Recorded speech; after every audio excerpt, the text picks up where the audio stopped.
જય માતાજી, હું હિરલબા જાડેજા ફરી આવી ગઈ છું એક વધુ થોટ લઈને. આ કહેવત તો તમે સાંભળી જશે કે જેટલું ગોળ નાખો એટલું મીઠું થાય, બરાબર? મતલબ જે વસ્તુ થોડીક વધુ એક્સપેન્સિવ કે સારી લેવી હોય તો થોડુંક વધુ પૈસા આપવા પડે. એમ જ રિલેશનમાં બી એવું છે, થોડુંક વધુ સારી રીતે મેન્ટેન કરો તો એ રિલેશન બી બહુ હેલ્ધી થાય, બરાબર?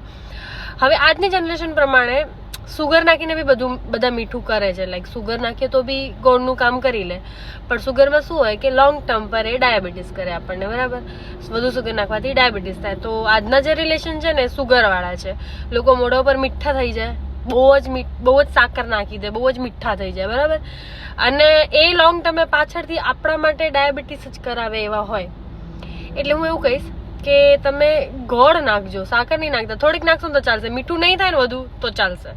થોડોક ગોળ નાખશો ને તો બી ચાલશે, પણ સાકર નાખીને રિલેશનમાં ડાયાબિટીસ નહીં કરાવતા. જય માતાજી.